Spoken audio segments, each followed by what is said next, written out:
Yeah, the irony, I guess, is that I ended up becoming a sex crimes investigator not long after that event when I was in law enforcement. And I remember I became a rape aggression defense instructor for women. And my goal is to teach them self-defense to help them overcome those situations. I never told anybody my story until probably this year.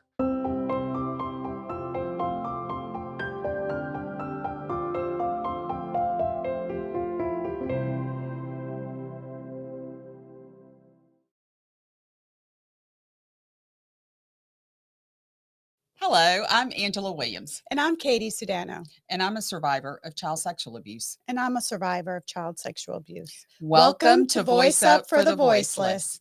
We're so glad that you've tuned in with us today. If you're new to our podcast, Voice Up for the Voiceless really sheds light on a very dark topic, the evil of child sexual abuse, child exploitation, and even child Child ritual trafficking abuse. and trafficking And too. That's trafficking. a big topic lately. So we are lending our voice. We both are survivors. We both know the pain. We know the struggles of survivors, and really want to break the silence. So our show gives an opportunity for survivors to be able to tell their stories. We open up a space.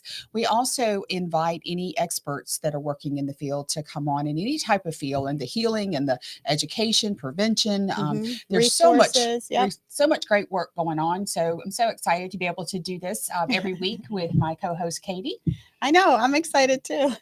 I'm excited. I mean, it's a dark topic. It's tough. People don't want to talk about it, listen to it, or hear about it. But the reality is, I think that when we lie in secret, it just perpetuates the situation. So this is why we're out here talking about it, and hopefully providing some valuable information for it, not to be such a taboo subject, but You know, but one of children prevention. and children need to be protected. It, Hmm. it is so disgraceful that we can accomplish so many things in this world and we can't protect our children. And then survivors, they don't need to heal in isolation. They need to Hmm. heal in community. So we're trying to make you, if you don't have this experience in your life, we're trying to make you more sensitive to the topic. So if a survivor crosses your path, you can be more compassionate in how you love them and how you minister to them. Yeah, absolutely. So without further ado, she told me I have to drive today. So, Yes, I'm making her drive a so little bit. forgive me if I stumble on my words. But actually, I'm really excited today because we have an amazing guest. I spoke to him at length. I know Oh, you haven't had the I haven't chance, so had this the is all opportunity. you're going blind. But let me tell you, this story, this experience, and what this guest has done for the community of survivors is phenomenal. I was blown away when I spoke to him. So, without further ado, I'd like to introduce Ricky Sluder. I hope I'm saying that right. Ricky, is that correct? You nailed it. Good job. Okay, perfect. And you know what? You have so much in your background, and I'm trying to read through your bio. How about you just introduce yourself and tell us a little bit about your background and what brought you here, and what your Sure. intention is for our show today. Welcome, Ricky. Well, thank you so much for having me. I am so blessed to be here. And Angela, I can't wait for you to hear the story. So, my name is Ricky Sluder. I am out of Fort Worth, Texas. And my background is that I am the author and founder of Accepting Truth, Finding Hope. And I am a former criminal investigator. I spent 10 years in Dallas County, Texas, as a peace officer and detective and worked sex crimes. And as a child, I grew up in what I kind of call a hellish environment. I was sexually abused, as well as had a number of other abuses that I have survived and overcome. Can you tell Yeah. us a little bit more about your sexual abuse history? Because I know it's so difficult for men to open up and to share. And so, if there is a Yeah, it is. survivor that's a male that's tuning in today, maybe you can encourage them in that way by sharing more of your story. Yeah, happy to. So, at 8 years old, my most trusted person, I've never named this person, but my most trusted person in my life chose to molest me. That same day, after the same person also shamed me directly after, I told me to leave the house. I left, and as I was riding my bike, I found a pornographic magazine. Imagine that. That was hiding in the woods that I had I was never there before, I'll promise you that. And that opened a portal, if you will, to just a hellish realm that began to do some pretty evil work on me. I didn't realize that it was even happening. I was too young of a boy, How old but were you? I was 8 years old 8. Eight, when that's right. And yeah, how that long did happened. the abuse happen, Ricky? It was just that one time with that person. It but it was one of those things where I had so much bad stuff going on in my life. This was the only person that I trusted. Mm. And then that betrayal ended up leading me to strive after that acceptance even more because I felt like I'd done something wrong for that to happen. I blamed myself, really. And then it was, how can I re-earn that person's trust? Well, As you make if a that good point was because needed. children who are in vulnerable situations, maybe vulnerable, unstable families, oftentimes are specifically targeted to be sexually abused. And I'm getting confused with our conversation off camera and right now, but if can you share that trusted person? Was that a male or a female? It was a female. Okay. Uh, so that was my early abuse when I was probably 22 years old. By the way, you probably can't tell on camera, but with my boots on, I'm about 6'3" and a half, feet Wow. tall, about 230 pounds. So I'm not a little guy. Yeah. Uh, Mhm. and I've always considered myself a manly man, if you will.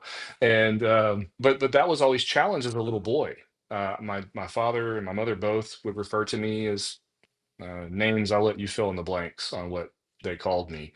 But they were things you never call a boy. And it really made me strive again for proving my manhood. And so I happened to go to a bar one evening, and I had sat next to this guy at the bar. I didn't know him, and ordered a couple of drinks. We were watching a game, shooting the proverbial bull, and I got up, went to the men's room, came back, and I don't know, my drink began to affect me in ways that I didn't think that it was supposed to.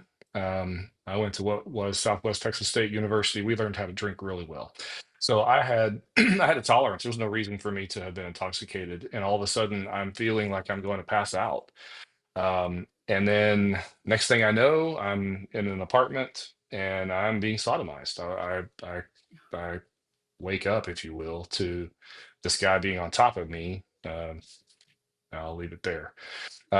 How horrific. And I had no idea what to do in that moment. You tell yourself, "Oh, I would do this, I would do that," Mhm. and and I just didn't know what to do. I was trying to figure out what was going on and why it was going on, and did I agree to this somehow? Yeah, you're Like, probably a little bit in shock too, I can imagine. oh my goodness, I was in shock, and I just tried to use kindness. In the moment to make it stop and to allow myself an opportunity to escape.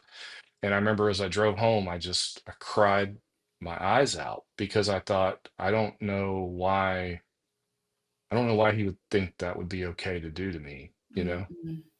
And then it just created more confusion and more issues that I already had enough. And And so I that suspect, those two things really bothered me. Sorry, Angela. I'm sorry to interrupt you. I'm so sorry, but I No, just no, no, suspect that you did not go to law enforcement. You didn't contact law enforcement. no. No. Lord, no. So many survivors don't. I didn't And tell anybody. I yeah, couldn't. I yeah, couldn't. couldn't. Yeah, Yeah. yeah. Well, it's It, you feel shame and guilt oh, and you a- blame a- yourself. and honestly, that 8-year-old little boy just comes right back to in those moments, Bingo. that Bingo. vulnerability, that freeze, flight, fight. You just, so many of us survivors just freeze. We Yeah. just are paralyzed.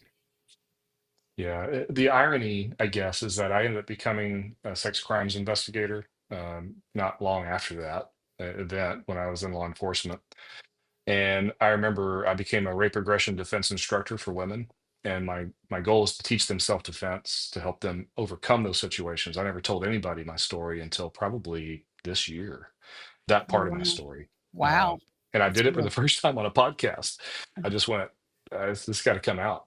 And so, Well, thank um, you for that because Uh, oh, of let me course. reel it back a little bit because Yeah, yeah, you just kind of glossed over that, but I want to just emphasize that the enormity the courage, just the drive that you have to help others in telling your story. Because let me tell you, there's some things that I know I wish, well, I don't wish, but I kind of wonder, like, I should have just held on to that. Like, that's just too ugly.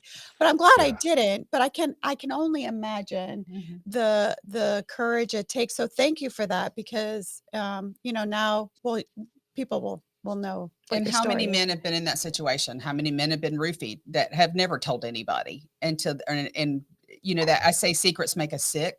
So the Mhm. yeah, more you hold on to that and you have no place for it, it's eating you up inside. So 100% agree, by the way. And yeah, I wish I had told it sooner. I really do.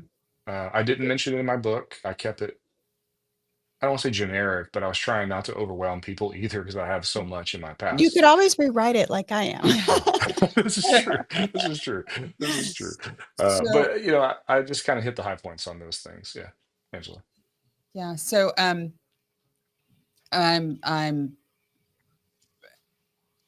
I just want to speak right now, just for a second, to the survivor that's holding on to that story. Mhm. Ricky just said he wished he had told sooner. You're carrying a weight around with you. You don't even realize it. You don't even realize the freedom when you expose it and you shed light on it. And though this subject is hard, there are people that have great compassion. And I think we almost don't give people an opportunity to have that compassion And and there's a kind of lot of support out a there lot of too. support and wrap their arms around you. So, Ricky, you have taken a great big step of courage, because this Thank you. podcast will go out around the world. So, I just applaud you. Just want to just do this for you. We're, Oh, we're so well, grateful. All right, let's keep well, thank you. unpacking it. So, you're a crimes investigator. Tell me the No, sex crimes. wait. So what happened? What was the Yeah. result of that rape at 22? What occurred after Okay. that? Well, so what occurred immediately after that was I told myself if that was ever going to happen to me again, it would be under my own control. Mm, The thing about rape, and you two can probably testify to this, is that what I've seen, and I learned it more once I became an investigator and began working with more rape victims, is that you kind of go one of two ways. You either become overly promiscuous because you're trying to get your power back, mhm, or you just shut down completely and you kind of go Rapunzel, and nobody's going to get in your tower, so to speak. And I went the other direction. I went the promiscuous route. I was already living a promiscuous lifestyle anyway. It had little to do with the fact that I had been molested at 8, even though I think that did overshadow it. It had more to do with I bought the lie that sex equals love. Okay. I had been striving for the love of my own mother and my own father my whole life, and not receiving it. And so I thought, well, if I can have that level of intimacy with someone, then they'll love me. mm, Right.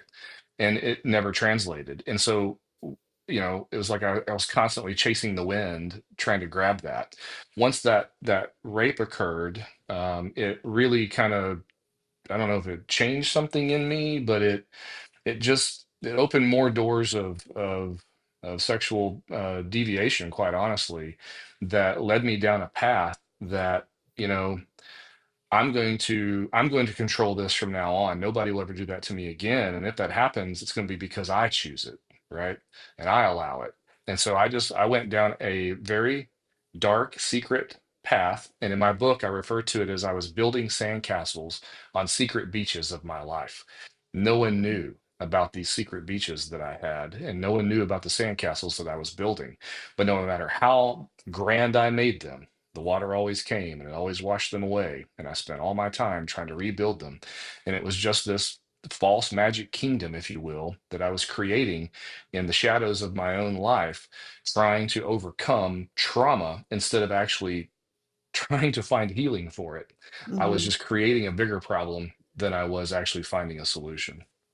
So that was the And immediacy that's the of that. problem with keeping secrets, is that you Yeah. don't recognize that what you're striving, what you're looking for is healing. mhm. Yeah. But because we're so ashamed, I say we, because that's, I don't know, I should I speak for myself, but No, there's been a lot of um, shame in my life too. yeah, so we try to hide behind it, and yet that just Yeah. deters. the healing that we so desperately really long for, but don't even realize.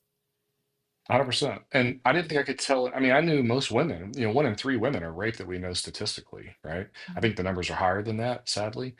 Um, but how One many in men? We three. don't talk Wow, about I didn't men. even know that was high. We don't talk about the male side of this. It's almost laughed off that, you're lucky if you're a man and get raped, right? Ha ha ha. And that's not true, but that's kind of the way society has built it up. And especially Mhm. during the era in which it happened to me, that's the way it was kind of stated. And it certainly wasn't okay for me to say that it happened from a man. Like that was not a conversation to be had. And so I knew, well, I thought I knew with a lowercase k, that I couldn't tell anyone because what kind of shame and guilt would I be heaped on me? What kind of labels would they then place on me? And I didn't want any more of those. And so I Yeah. thought, I'll be damned. I'll take it to my grave. And my heart just too for the perpetrators that would do this just to another human being. I just the level of pain that they're dealing with, that They're they would act broken. They're out. lost. They're hurt. They're Yeah. hurt Probably beyond happened to belief. them. That's my Yeah, guess. yeah. Although that's not Yeah. an excuse. No, it's not an excuse. Absolutely not. I No, hate it when no, that comes up because Yeah, it's like we all have a choice. yeah. that's Like right. it's We do. but because like I know that I've never harmed or hurt anyone else. So it's like when people say, well, they were probably abused, but that doesn't give us No, you can no. choose. You can choose to Yeah, heal. No. You do have choice. I say that because of the spiritual implications that are Yes. involved in it, for sure. right? And the generational impacts that those kinds of abuses can have, and how they do typically flow downstream. Someone has to be willing to, like Moses or like Joshua, place their proverbial staff or foot in the water to make it part, to say, "I'm stopping it, no more." That's me Hmm. for my family. I said it will Amen. And not. our It may have battle's happened not to me, against, but it will not pass by me, Mhm. right? and it's not against flesh and blood. We don't battle against flesh and blood. It's the spiritual That's forces right. that are Yeah, That's for right. unseen. sure. So That's take right. us now. So you're in your 20s and you're really acting out from your trauma. And what Yeah. happens next? After that occurred, I'm in law enforcement. I'm seeing things and having to be I guess, party to events and such that are unthinkable. I, I can't help anybody wrap their brain around what you experience in that kind of a role because of the things that you have to see and sometimes even do. Were Uh, you like re-traumatized every time you like encountered a victim? I say victim because you were in that realm, but like I no, can't even imagine having gone through what you went through and then seeing other people going through it and then having to be yeah. quiet about your own experiences. So at the time, I didn't. I would have told you no because I didn't. I had buried it. I refer to this in the practice that I have where I help people break strongholds. I say we pack stuff away in boxes and place it in the attic, and then we forget about it. But those boxes of stuff in the attic have a direct impact on our being because strongholds always are the anatomy of a stronghold is you buy a lie, you form a belief, and it leads to an action or behavior and typically not in your favor, right? And so those attic boxes are all driving, if you will, the strongholds in your life. And so I had plenty of strongholds from my childhood from that abuse coming up. And then I think I mentioned to you, Katie, I was almost murdered in a robbery slash gang fight at 14. And then I watched a guy get murdered with a machete that same night. The guy who was going to kill me, I talked him out of it. Seconds later, a friend of mine killed him. Gosh. And it's like those are the things that I had always in the backdrop, right? And so I went into law enforcement thinking, I can make a difference. I grew up in the way I grew up, and I know what bad things are, and I want to go hunt them down and take them out. Okay, that was my altruistic view. My subconscious view was my dad called me the P word all the time. My mother never minded me. I don't really matter to anybody, so I really want to die a hero so that I can give a great big F you on the way out and say you were all wrong about me and you should have figured it out before you didn't have the chance. Okay. Now, I wasn't living every day with that in mind, but that was subconscious and I know it now. So, all of that combined with now I get raped in my early 20s right after college. And then I'm entering into law enforcement. I'm a detective my first year. I'm kicking butt and taking names, as the old adage goes. I'm doing the rape aggression defense stuff, and then my best friend gets killed in the line of duty. Mm, And it's the first time. I have ever. Before that, I thought God was this great big meanie with a magnifying glass on the ants. I thought that He hated me. I didn't have good theology. I thought He must be angry with me. Why else would He let all these bad things happen to me? Right? I knew Jesus was God. I know it sounds so weird that I knew this at 8 years old, but I did, but I was terrified of Him. I projected all of my earthly father's um, behavior onto God, and I thought He was going to give me that same thing back. And so when my best friend died, I had never approached God really in any real way. Okay. I wanted the Bible for head knowledge, less about heart knowledge. And so it pissed me off so badly that I metaphorically, in my, like SWAT type outfit, went to the throne room of God. I kicked the door open and I went and put my finger right in the face of God. And I said, "This time you got it wrong. You were supposed to take me, not Kurt. Oh, Everybody, everybody loves Kurt. Nobody loves me. I've been oh, trying to get off this marble for the last 28 years. And I'm so mad at you right now. I don't know what to do with myself." And I was like, "I hate you. I can't believe you did this." And I left the metaphorical throne room of God.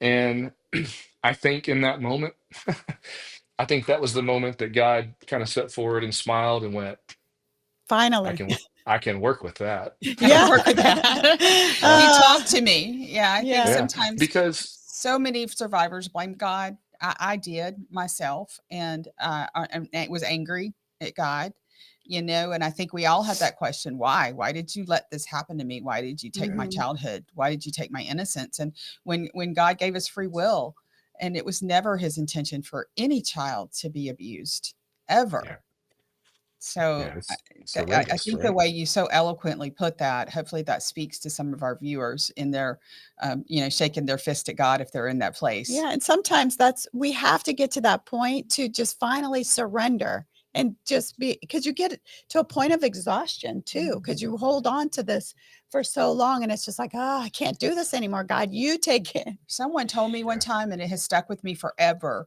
but that God was big enough to take my anger. Oh, that's hmm good. I like that. Hmm. I think yeah. that might be the title of our show. I like it. I tell my clients that actually. I'm like, Oh, Yeah. you do? Perfect. yeah, I said, I don't recommend it. I have MF'd him more times than I can count. I said, I don't recommend it. I said, but I've also figured out that I have to be honest before the Mhm. living God.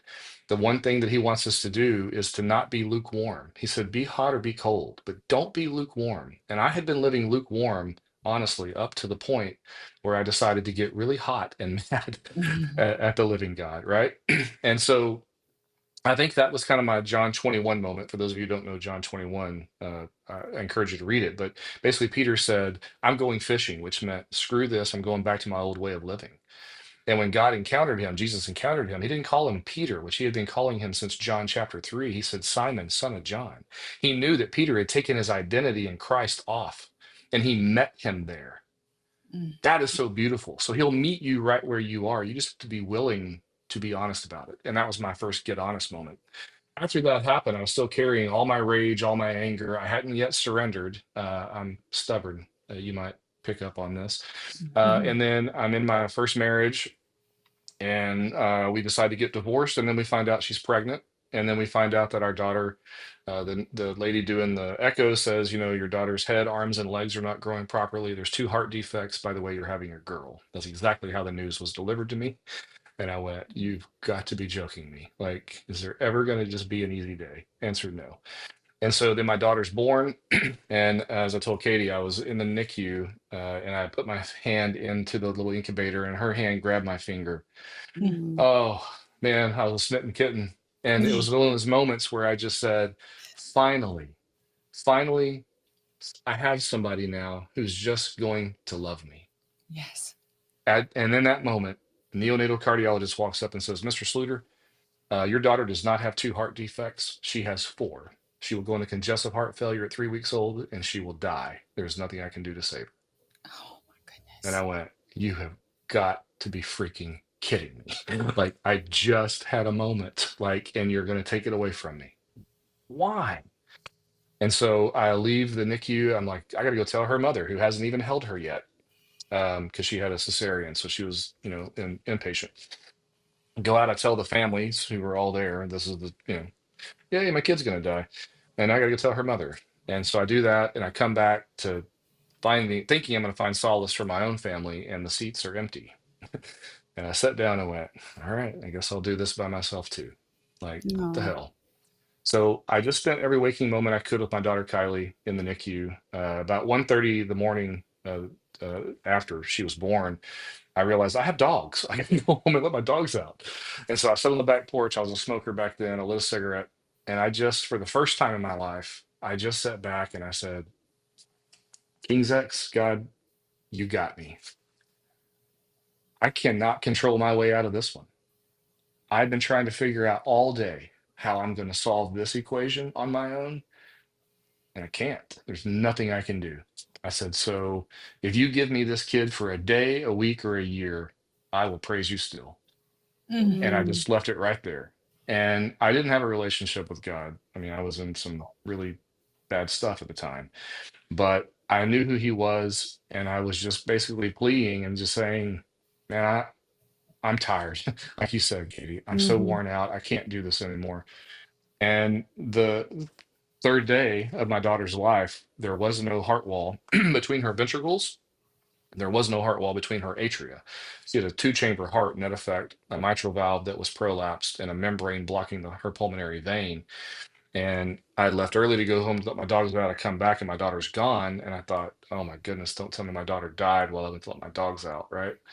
And I finally find her, and then I'm intercepted by the neonatal cardiologist, and he tells me that he reran the test, and there was a perfect septum between her ventricles, Oh and God, that is our God. I know. It wasn't a and the good question. membrane blocking her pulmonary vein. There was no evidence it was ever there. And I blurted out, "That's a miracle," because I know anatomy and physiology well enough. And he goes, "I don't believe in those." And I said, "Then you explain it to me." He said, "That's the problem. I can't." Mhm. And I said, then I'll take it for what I call it, and you can call it whatever you choose to later. Well, But what praise does this God. mean? Because you already told me, 3 weeks old, she'll die. So what does this mean now? He said, you'll take her home on Friday. Now, my daughter was born on St. Patrick's Day, which is March 17, 2008. Wow. Friday of that year was Good Friday. Mhm. Wow. I took her home on Good Friday. And it didn't occur to me One until of the How do we Sunday. get I pull a know. tightrope there? We don't have tissues, so we're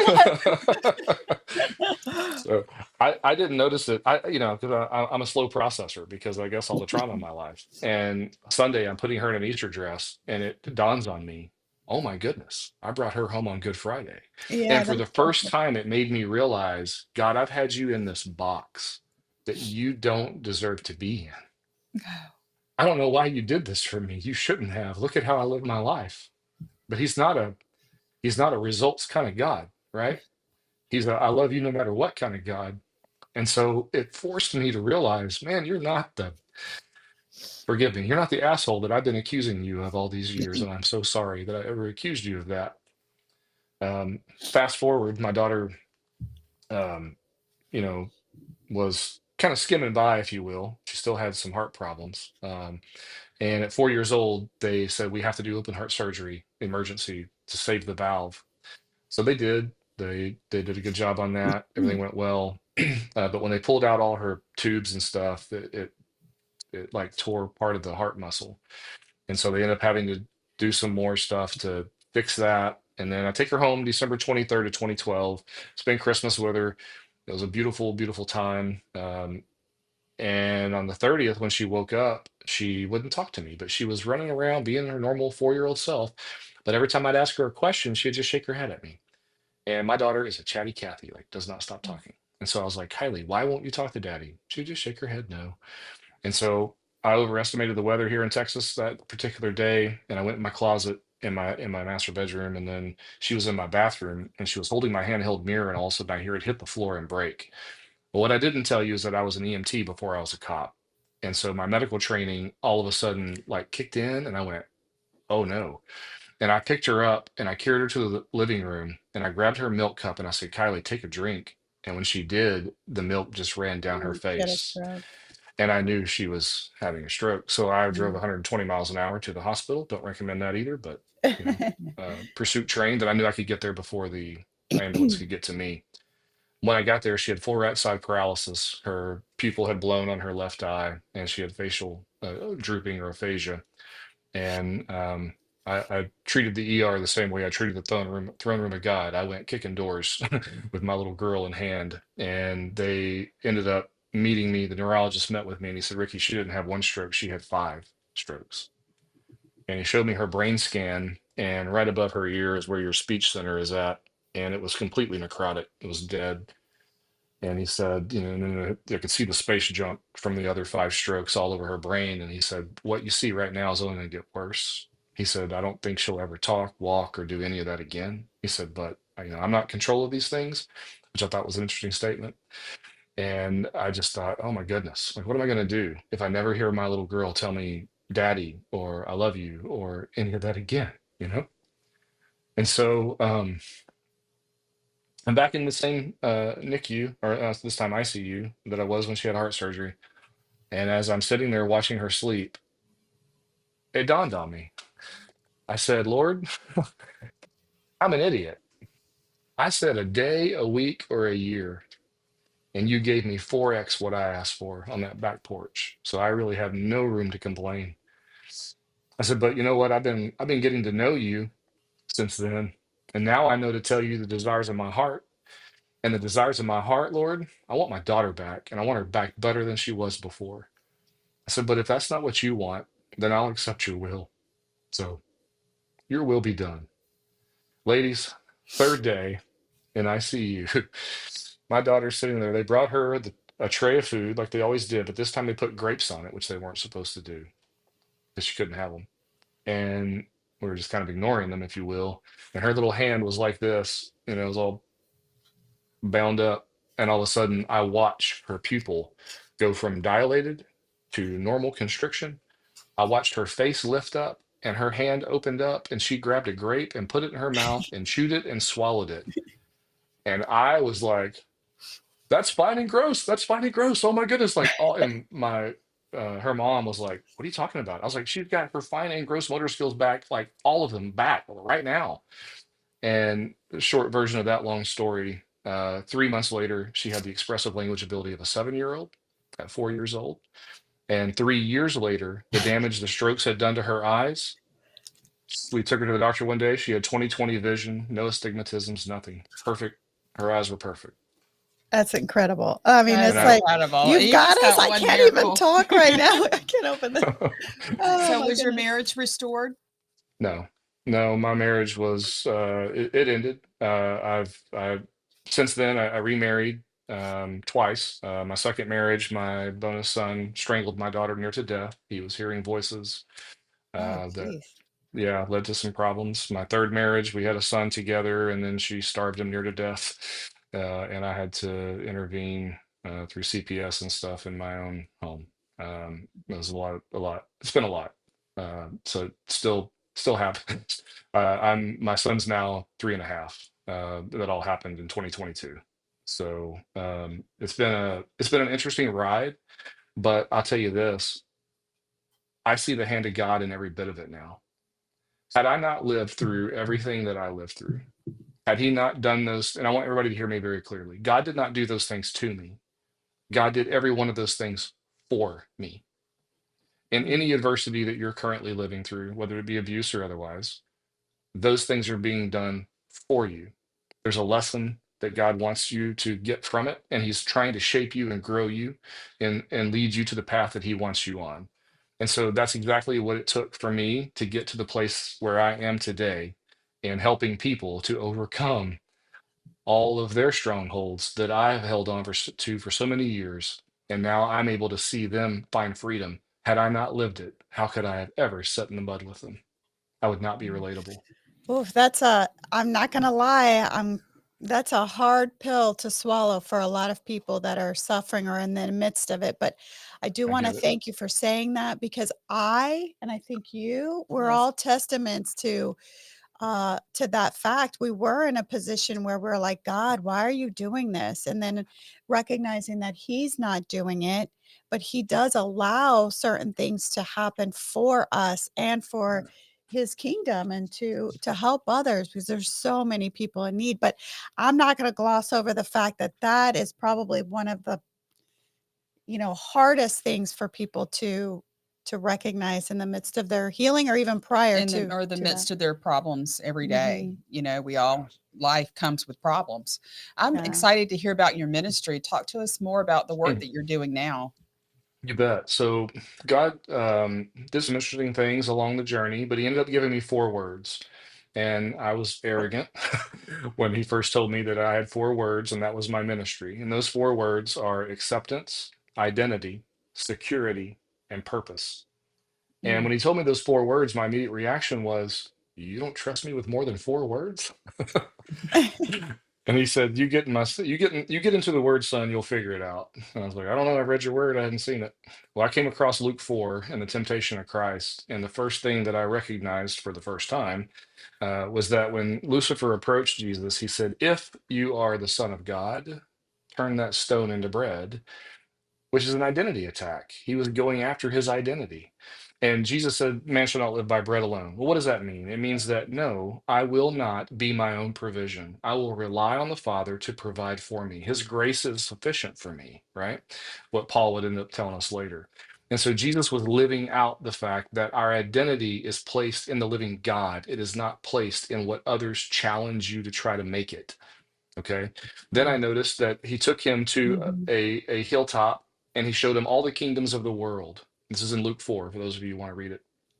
And when he did that, he said, "Bow down and worship me, because I have been given the authority over all of these kingdoms, and I give them to whom I will." Now that part confused me. I had to do a lot of research, but it's in my book on what that means. But what Lucifer was trying to do to Jesus was to get him to offer him his acceptance. Bow down and call me God. Offer me acceptance. And then he took him to another, I think it was to the top of the temple, and said, "Jump off here." Quoted scripture to him and said, you won't even scrape your heel on a rock because the angels will save you, right? And so quoting scripture is our security. The word of God is our ultimate security. So is the God, right? The living God. But by quoting that, he was challenging the security of the word to Jesus. He satisfied the temptation and went on to fulfill his purpose, which was his ministry. I fell out of my chair onto my knees. I cried like a little schoolgirl.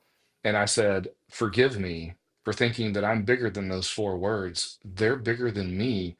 And I can't do this. Like, that's you sized. I'm an idiot. I can't do this.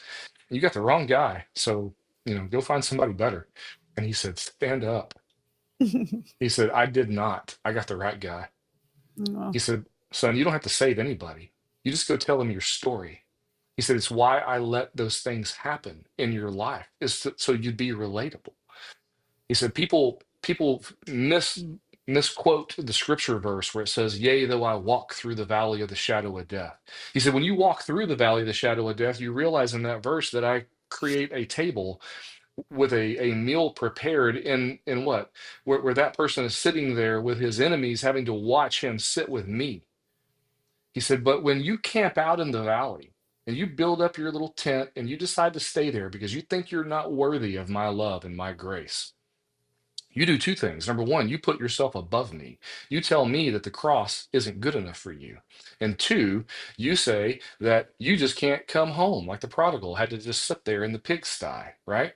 He said, "But you don't have to be a servant. You have to realize that you are a son or you are a daughter." He said, "What I want you to do, son, is go sit in the mud with them. You're not afraid of the mud. You know what that's like.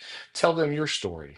Let them know that if I can love a man like you, that I absolutely love a man or a woman like them, and tell them to stand up, pack up their junk. Daddy wants you to go home." Amen. You've been preaching. You think you need your church, Ricky. You definitely got some pastor in there in you. Well, I think that maybe was one our day. voice of I inspiration, think it actually, was. too. So tell Maybe us, one day. so how does your ministry operate? How do people find Yeah. you? Is it in person? Is Yeah. it virtual? Give us some details.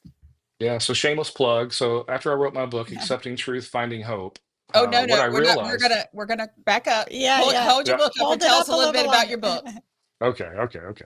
So Accepting Truth, Finding Hope is the name of my book. And the reason that this is the name, and this is the cover, is that if you see on the cover, there's a raging storm, and those Mhm. waves are leaving the banks, if you will. And sometimes that is the story of our life.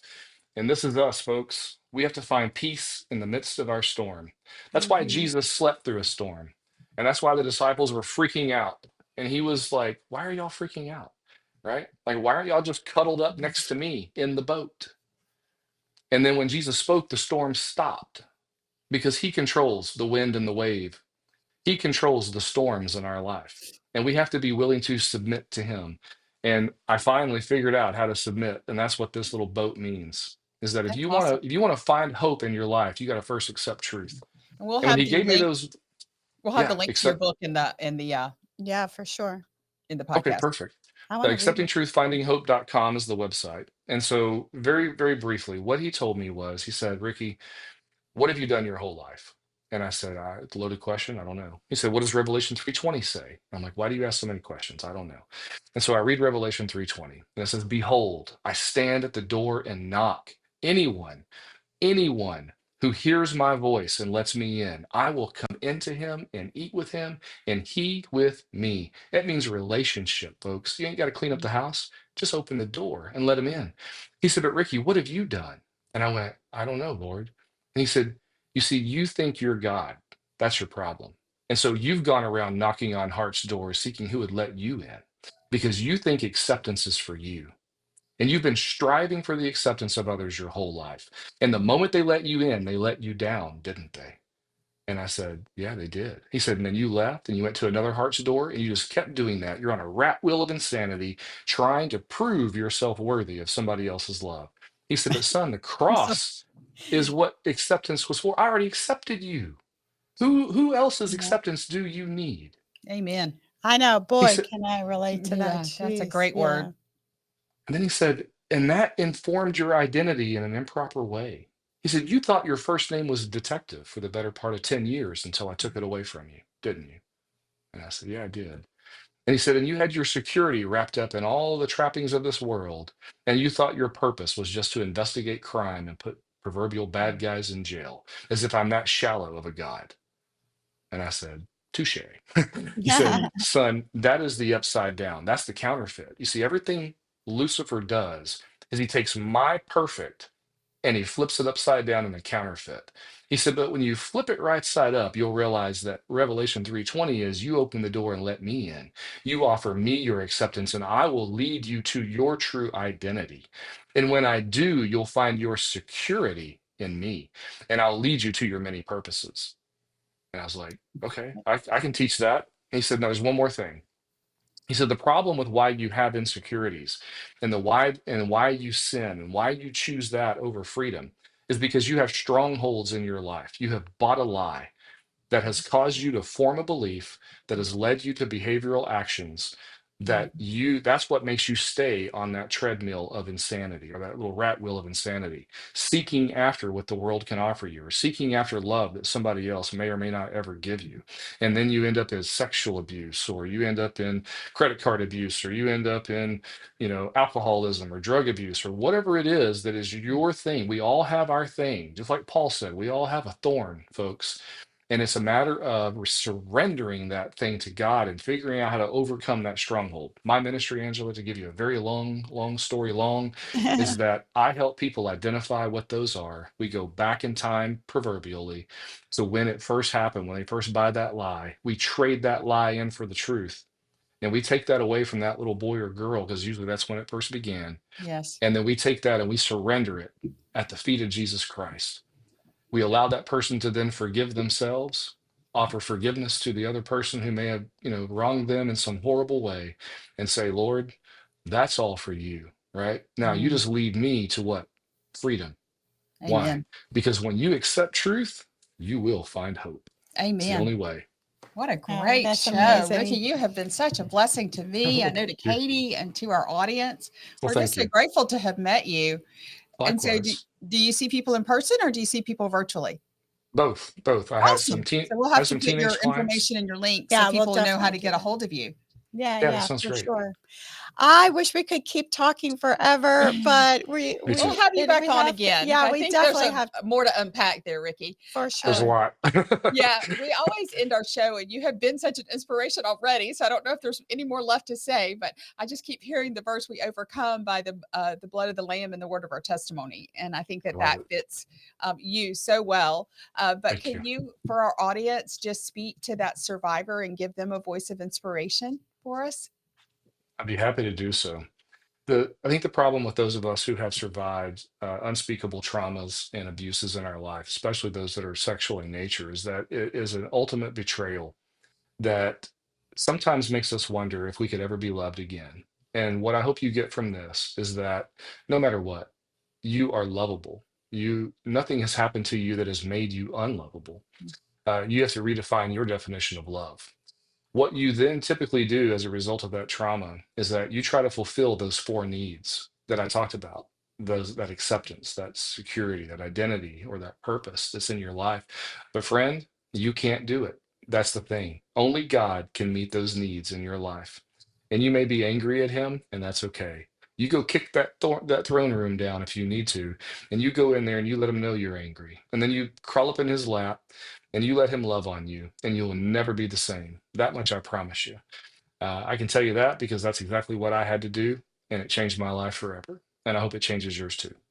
We have been so blessed to be with Ricky Sluder today and to Absolutely hear is. his miracles in his life, and they've been miracles, and to hear his story and his book. And we hope that Thank you'll you.